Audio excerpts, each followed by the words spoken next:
And please help me welcome Dominique Ashaheed.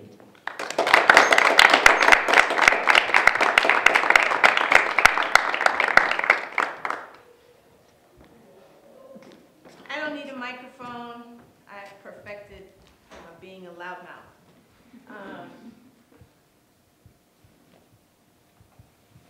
I'm really grateful to be here. Really steeped in gratitude to have been asked. I think what I want to do is, so there's a poem I wrote today, which is typical for me, that I think I want to open with to create some context, and then we'll sort of spend some time together mapping out who I am and how I got here.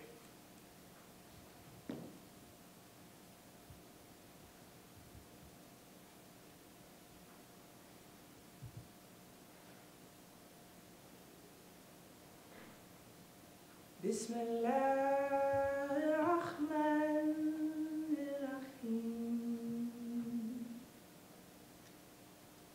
I write as myself, as a woman made mostly of magnolias, a Muslima who was pulled delicately from a quietly Methodist family and set down in the worm-riddled reality of an America that trembled when palms went up. It was confusing. I spent my senior year in college in the high-pitched intensity of myself, asked God to answer the poems I sent him, the ones I tucked neatly under my tongue when friends were around, the friends who whittled what I was becoming down to their own chagrined perplexity. The repudiation of short skirts was as far a leap toward clarity that they could offer, and I was becoming.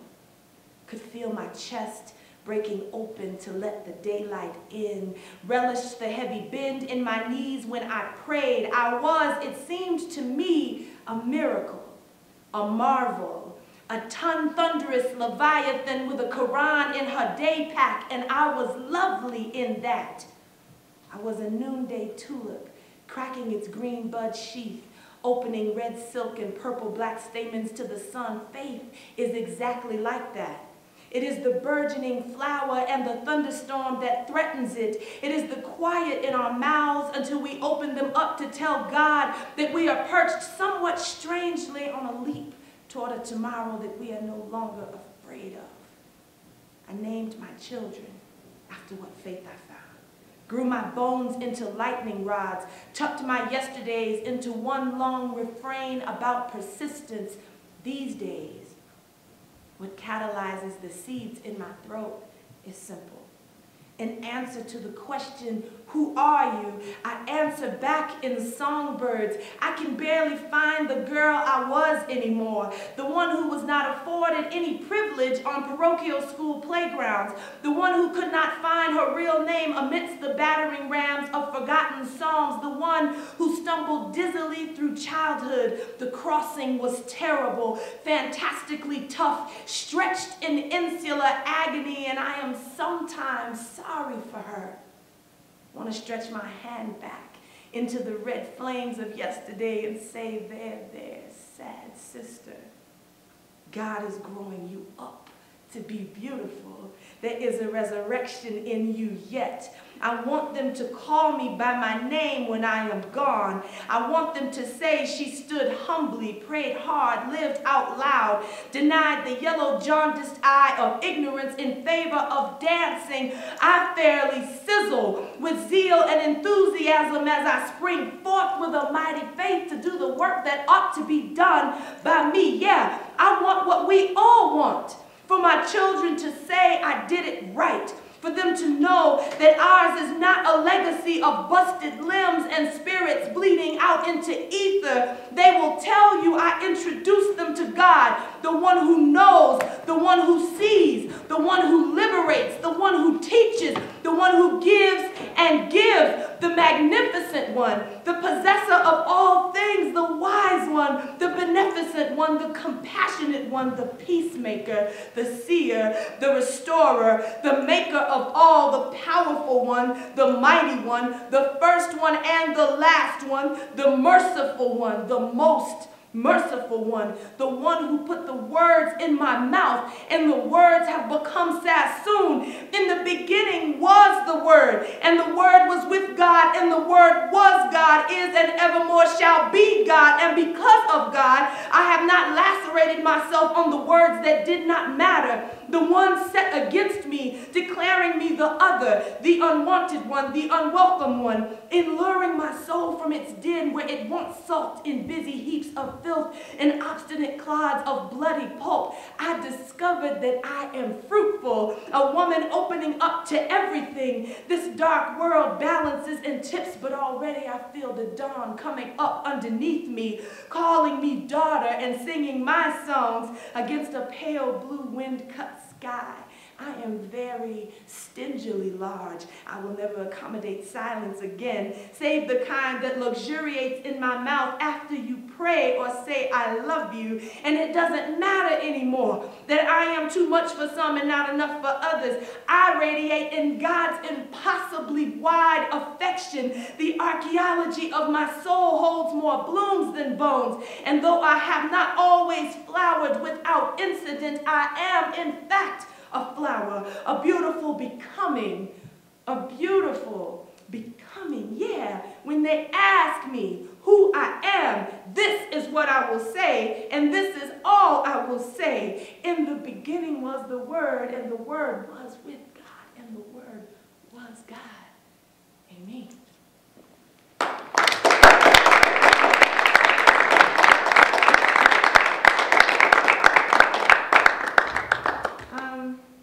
A little bit about me. So it feels like it's the lesser known parts of who I am sometimes. Born and raised in Denver, and had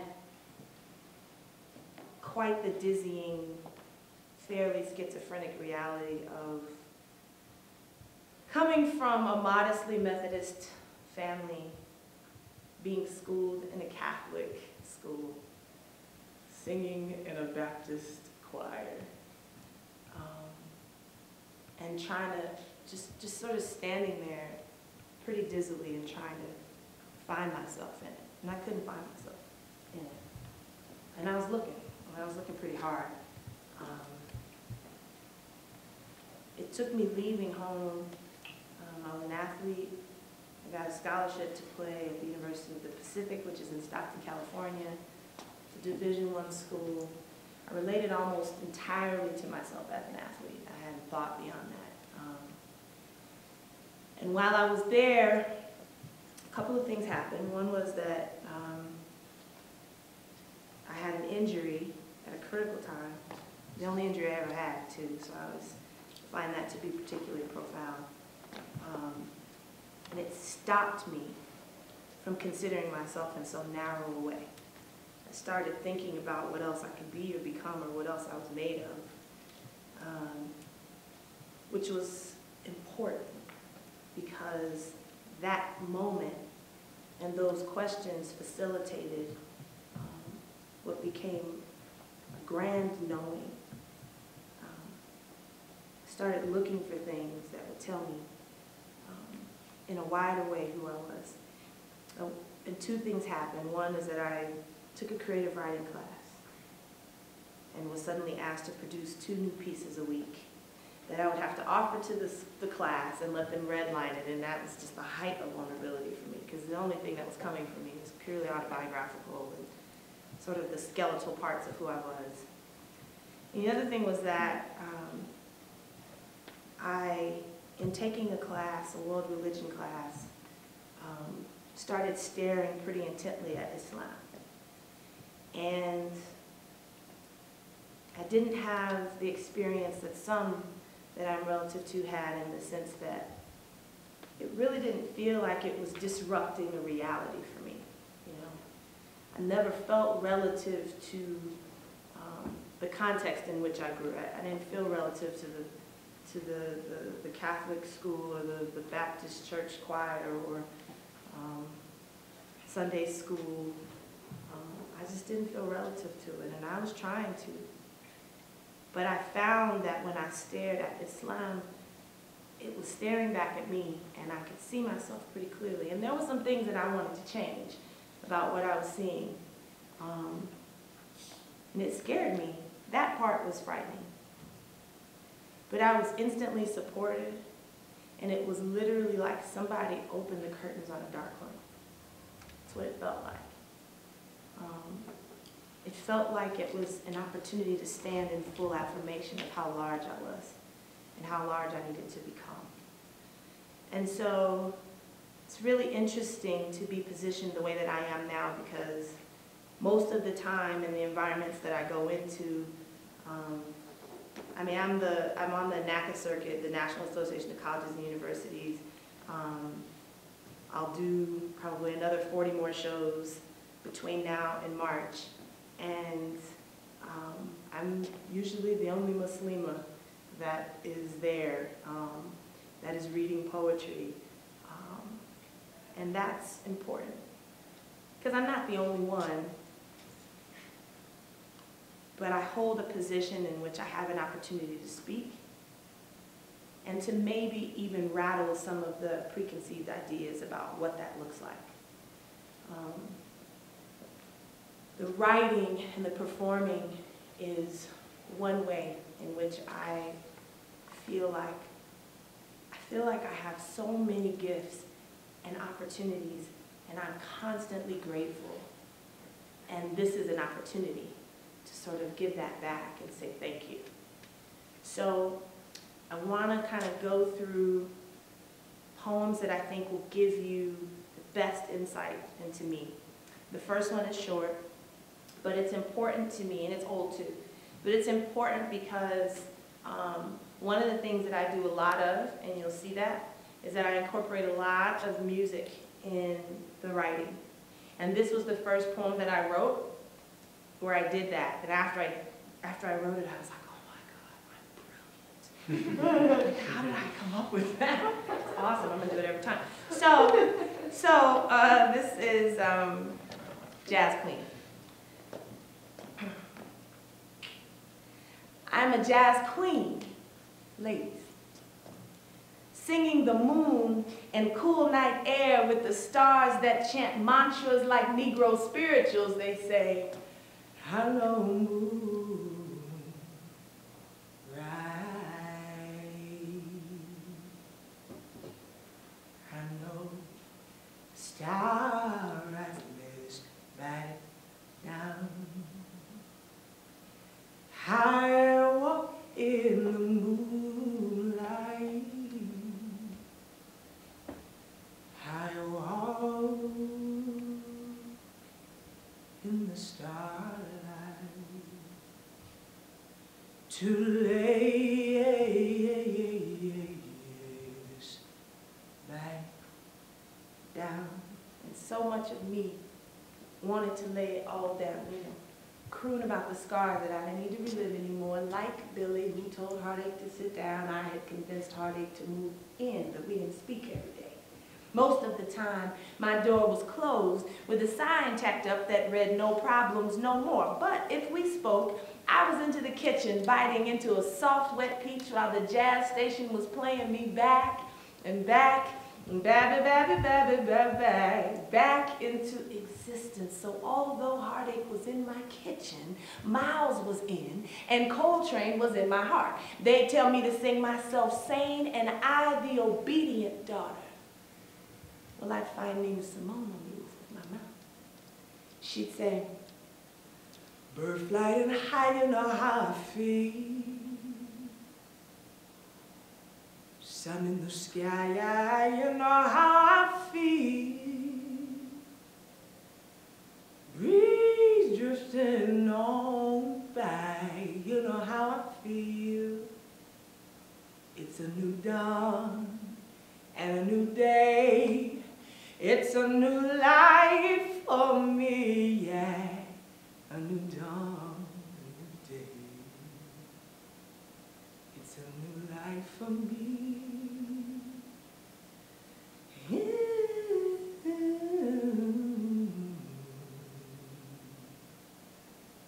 And I'm feeling good.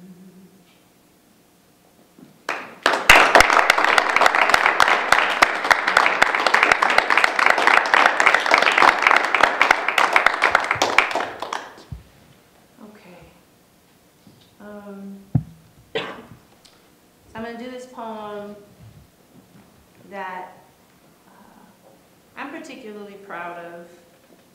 I wrote it principally with my grandfather in mind. You know, it's really interesting for me. You know, the Quran, it talks about men being the protectors and maintainers of women. Because of how I show up in the world, I can misapply that. What you mean? I'm not strong, I'm not enough? It's not that. My grandfather absolutely represented the intent of that statement. You could be exactly as you were in his presence, however large, however small. You could bring everything that you were and were not, and all of it was safe, and all of it was welcome. He taught me a lot about what that means. A lot, a lot. And he was gone before I could really language for him the weight that he holds, you know.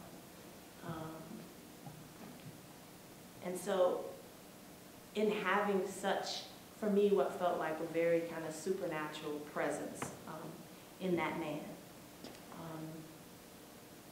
because of how he stood, because of the amount of integrity with which he operated, other folk who were behaving badly, it didn't reduce me because I had this really incredible example. So however much the slings and arrows from the other side were coming, my grandfather was a constant demonstration of what a man is. And then of course I'm raising 3 boys. So the continuum of that conversation is to have been raised by an incredible man and then to find myself raising 3 incredible, trying to become men, boys. And I'm hoping I don't drop this poem. I haven't done it in so long.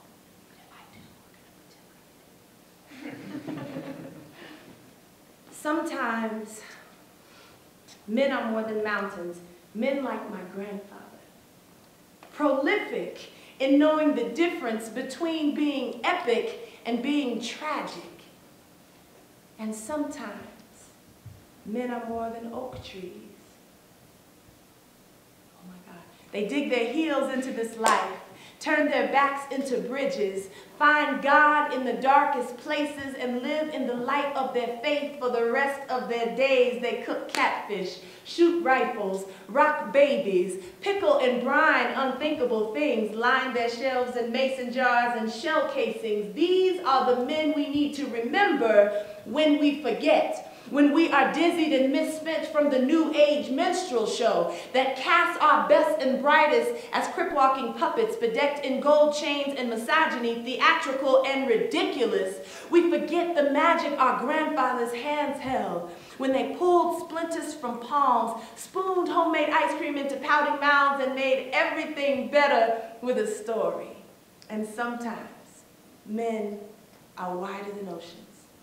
They swell and rise higher than their specific geography. Men who stuck and stayed through unlivable circumstances that pulled and stretched their humanity into 1,000 dreams deferred because they saw beyond the strong winds of their own hardships to imagine us with scholarships and family, mortgages and passion. These men are the first poets.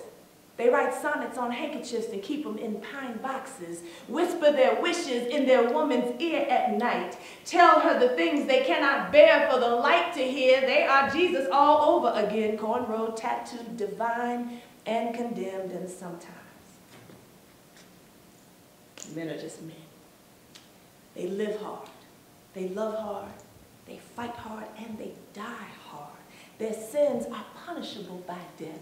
They apologize infrequently, cry when nobody is watching. They are the tremble and roar of our consciousness, fire starters and way makers. They are the apocryphal parts of the kingdom at the top and the bottom of the hierarchy, and they live their whole lives out trying to make sense of that contradiction. These men are men before they know it, before they even have language for it. They defended their mothers, fought for their sisters, died for their brothers. These men are the ones we need to remember when we forget, even as they hurt us, even as they twirl about in the strange and macabre dance of masculinity and get all the steps wrong. They are a means to keep our heads up, the ones we've been waiting for, the ones we've always had, the ones we'll always have, the ones who never leave, and the ones who have to leave. See, sometimes, sisters,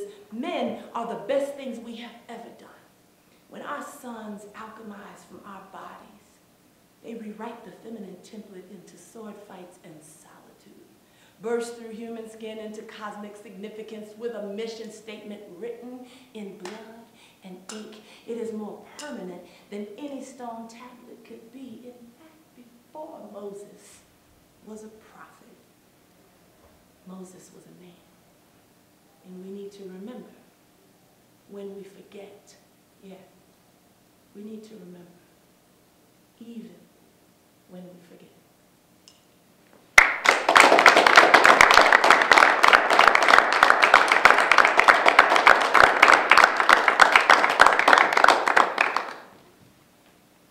Okay.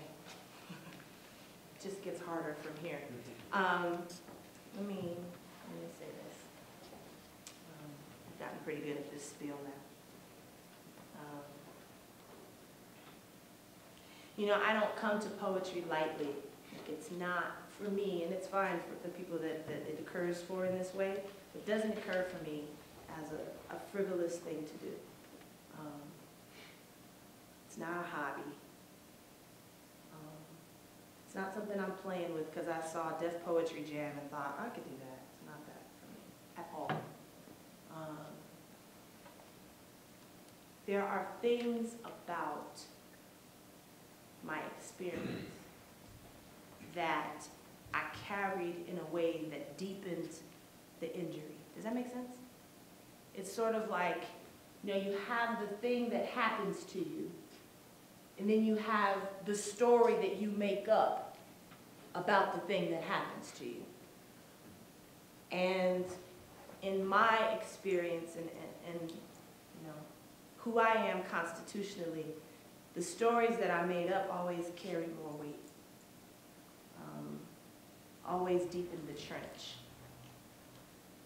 For example, to say your father was never there, that's the data. But to say your father was not there because there must have been something terribly wrong with you, that story or that tape, it can be very debilitating.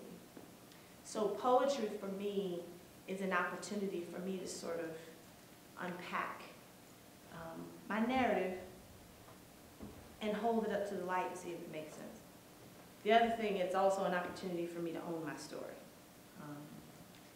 That's different from telling your story or having your story, but owning your story. And I do. I own every part of it now.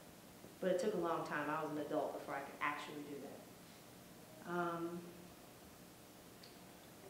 So I think what I want to read is a poem. It's called Confessions.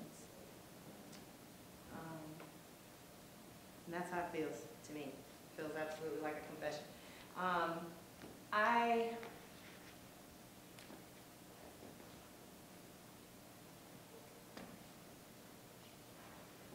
In being relative to somebody, in an intentionally intimate way. I'm not talking about romance necessarily, I'm just talking about intimacy. You and your best friend are intimate. You and your mama are intimate, right? Being relative to somebody in an intentionally intimate way is to permit them access to the unblessed parts of who you are sometimes. Does that make sense? Okay. And that can be frightening. It certainly was for me, is for me. Let me stop acting like I've just gotten past it and I'm a guru now. It is for me. It is frightening for me. I do not revel in vulnerability at all. But I have learned, and I am learning, that the more I am honest with myself, about myself, the less it hurts. And certainly it limits one's ability to maim me with my own narrative because I hold it in my hands. It's mine, you know, like it's mine. So this is Confessions, and I wrote it in sort of dealing with how I have to grapple with my narrative. If that makes any sense. Am I making sense? All right, I want to be. I do. Okay, Confessions.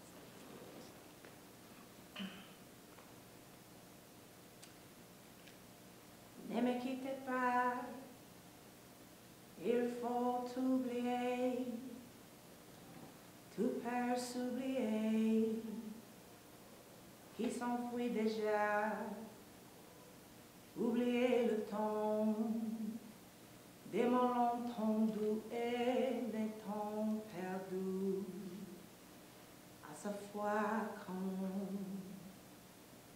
oublier ce cerf qui tuait parfois, oh, creux de pourquoi, le creux de bonnet, ne me quitte pas, ne me quitte pas, ne me quitte pas.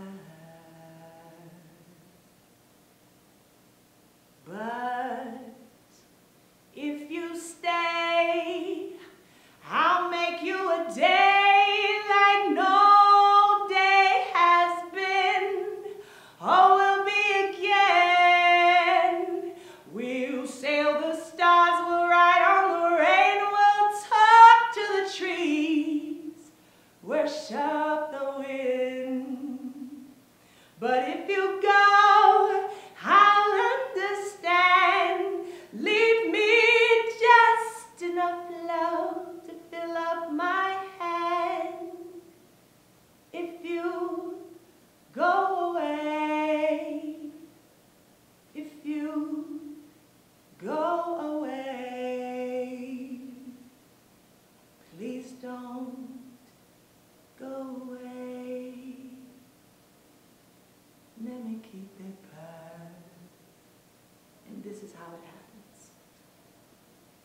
How vulnerability offers its slippery neck when you are a declaration of independence and a war cry away from anything soft or lasting forever. This is what he does. He doesn't slink or slip into a room, some midnight ghost. No, he marches.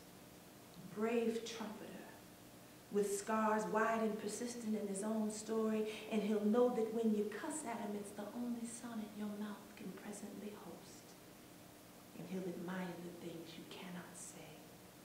And he is able to quiet the malaria-ridden memories that make you a liar and a thief. And he mentions you to God, who is listening, and this man will never leave you. No matter how much you insist on the inevitability of an exit, and these things are important. They're so very important because you've been impermanent in your suffering for so long. And so long has been 1,000 low rumbling offenses that have turned your mouth into a cauldron of slow burning secrets. And you've dressed yourself in a hopelessness you can be proud of, the kind you think is noble and worthy of a hard, unyielding sister like you. And he loves you. He loves you until you can do no more than make yourself a collection plate. And every morning in his arms is Sunday morning, and God is listening. And you talk to God now more than you ever did before. Even when your best friend's mother was pulped in front of you, and you knelt in the bathroom, scrubbing her wounds out in silence, because her daughters did not need to know that their father could only enjoy his wife if it was not consensual. No. It's Sunday morning, every morning now. And God is listening. And you talk to God more than you did when the man who was like an uncle forgot himself, stuck 3 calloused fingers into your underwear and did not withdraw them until you knew you'd never be whole again. Or the 3 years, 9 months, and 17 days of sunlessness in your stepdaddy's home, who turned playgrounds into gravesides, burglarized your tiny womb over and again, until your labias grew barbed wire around them. You prayed your kneecaps into bleeding from the constellation of SOS signals that you flung against too many midnights. Yes, he loves you, and he knows these things, and his love tells your shame to be still. And it's Sunday morning every morning, and God is listening. He is listening, and these things are important. They're so very important because you've been dying an unknown death since before you knew what to make of your life.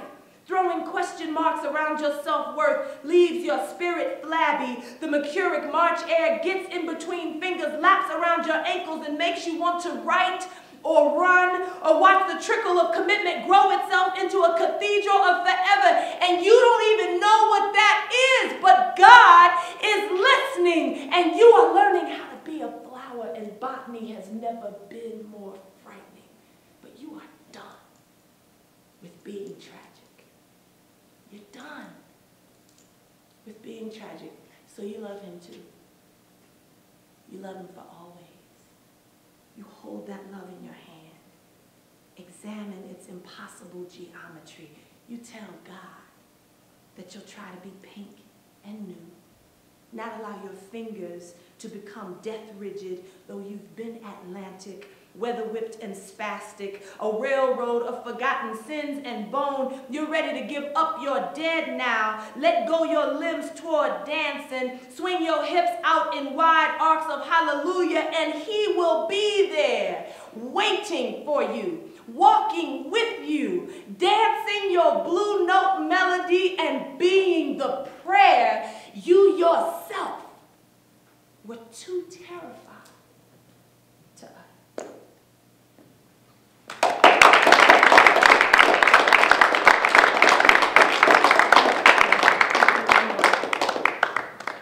One more. Are y'all all right?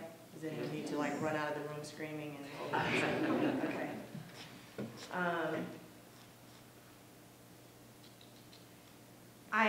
I hope that, I don't know how I translate. I don't know how I translate. It's different every time. But this is what I hope, okay? My hope is that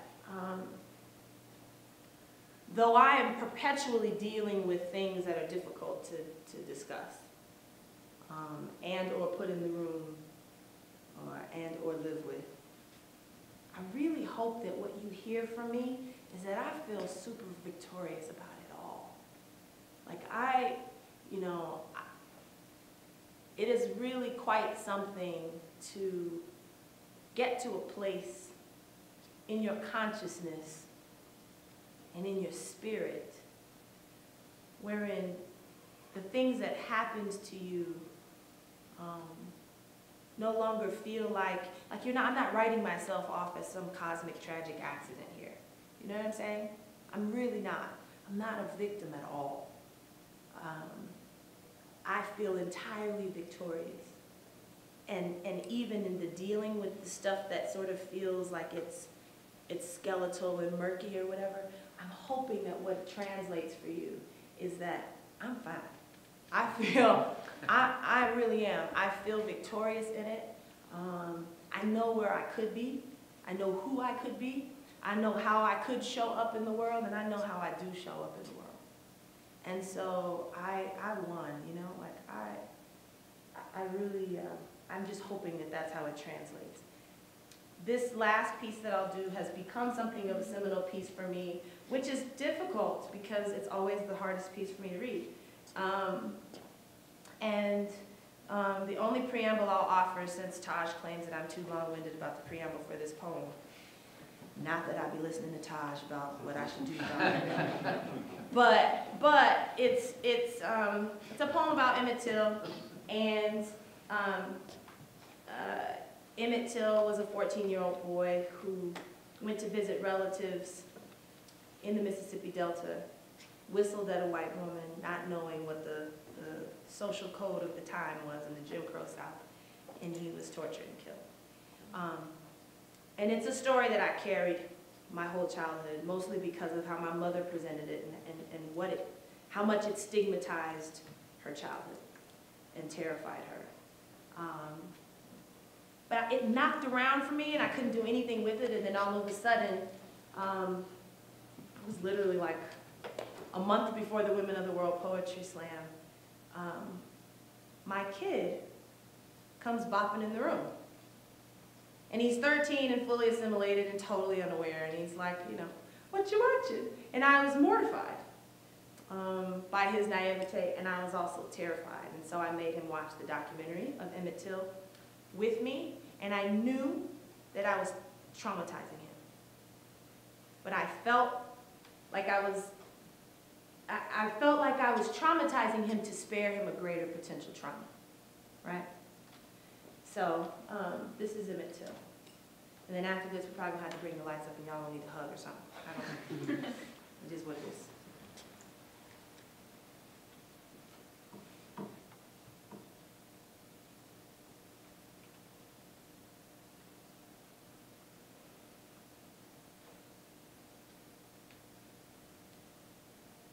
Southern tree, bear a strange fruit, blood on the leaf, and blood at the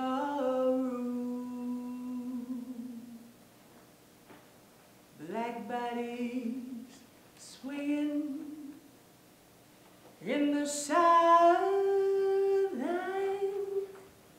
breeze.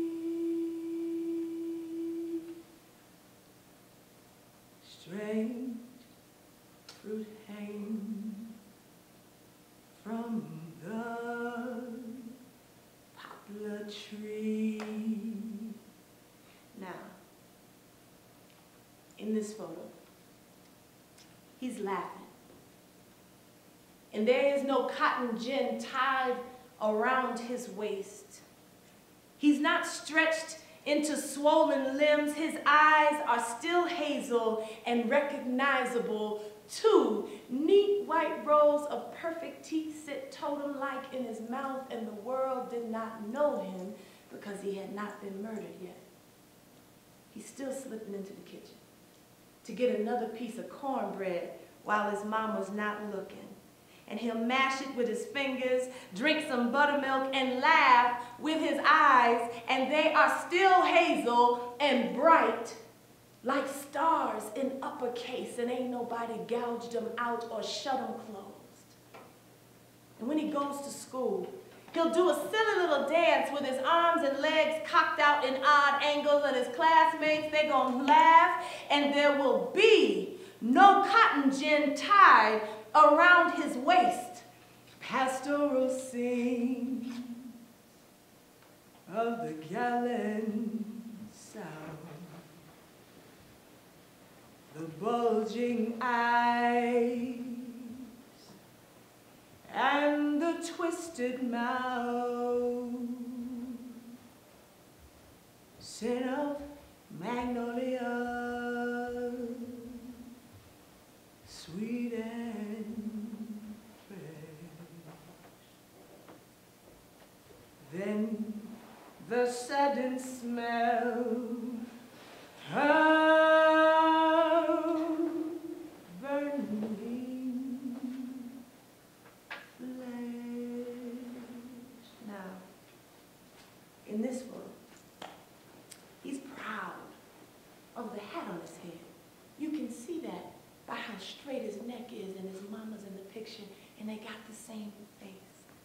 And his head is high and perfect, and ain't no bullet in it. And it will be months before there is one, and in those months, he is his mother's child. The smug and overfed man-child all Southern ladies love to cook for, because he licks the plate clean, even if it's leftovers. He just eats and yes ma'ams and makes you giggle so much you got to shoo him out the kitchen just so you can get the pots clean. And he's breathing and whole. And ain't no men dressed like midnight with sunless, unlaughing eyes, snatching him out your door, changing everything when neither of them asked to be anything other than laughing in the kitchen with the greens still simmering in the pot. Here is a fruit for the crows to pluck, for the rain to gather, for the wind to suck, for the sun to rise, for the trees to dry.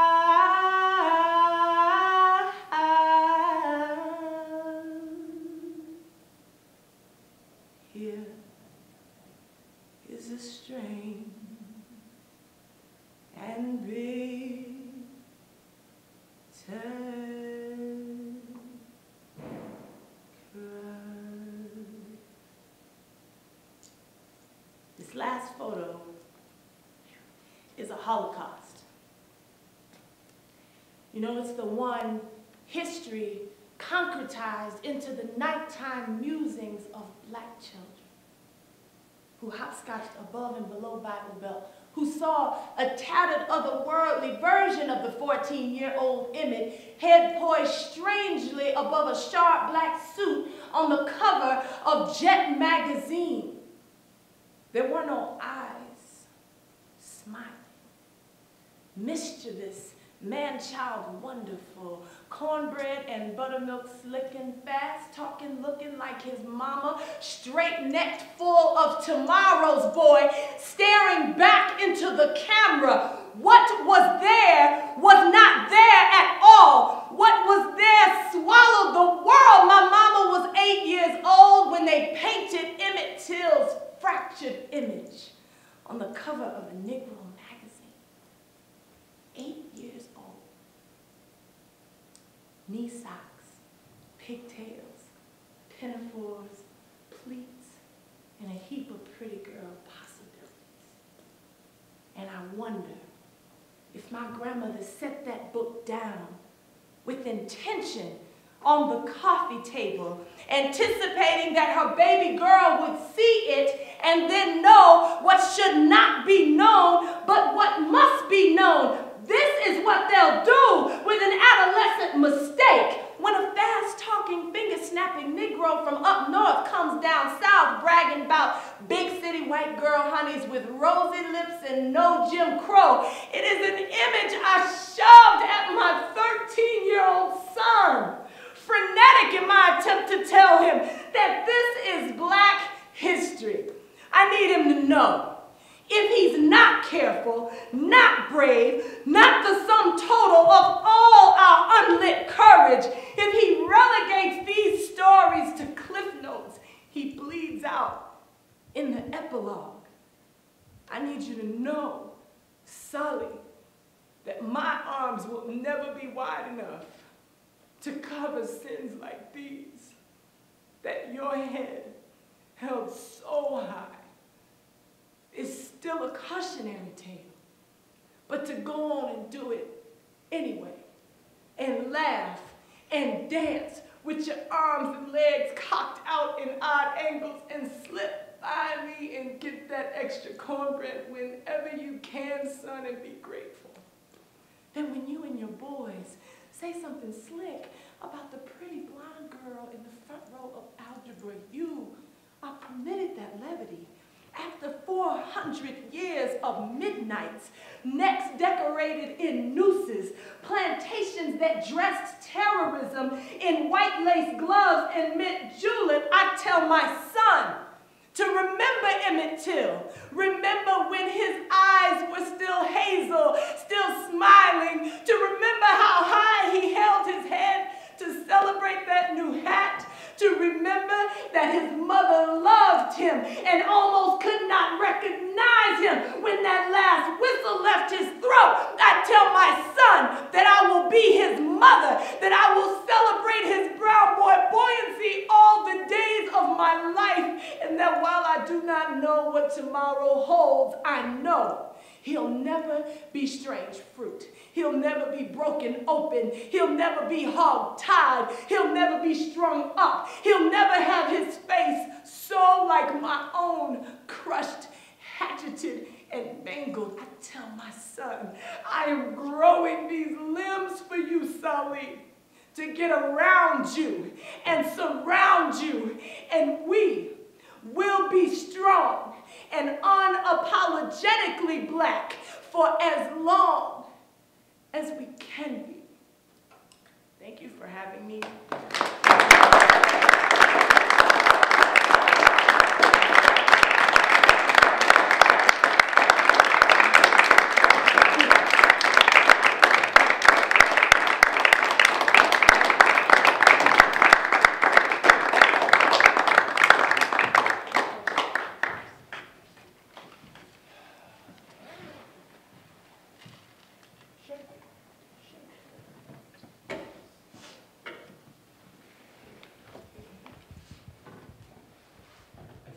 To interrupt the beauty of this moment with my voice, whatever I could say. So this was beautiful. Thank you so much. Wonderful and inspiring. Dominique has graciously agreed to do a Q&A, so we have a few minutes, not actually much. We have 5 minutes for a Q&A if you want to ask any question. Anyone?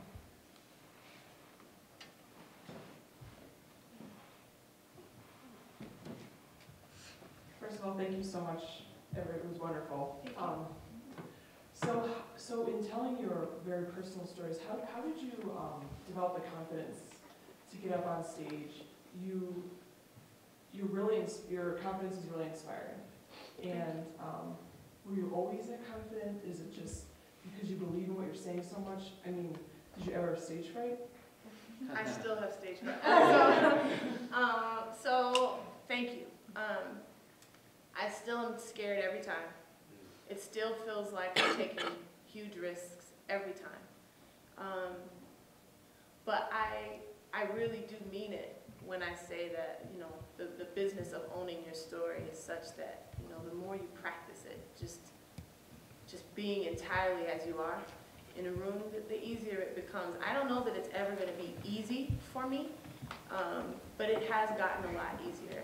And I've only done slam a year. It's been a year since I've done slam. And I've always written, and you know, since college I was writing and, you know, quietly a poet. But the slam thing is very, very new.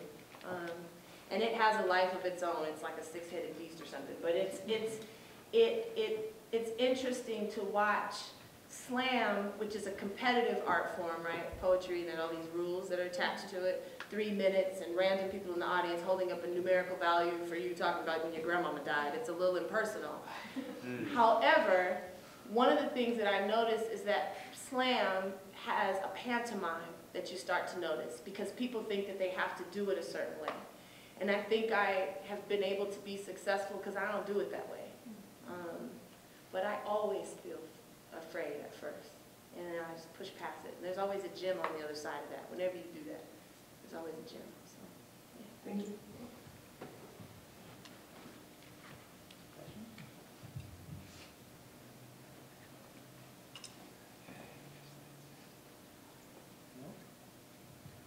All right. Well, please join me again in thanking Dominique for this wonderful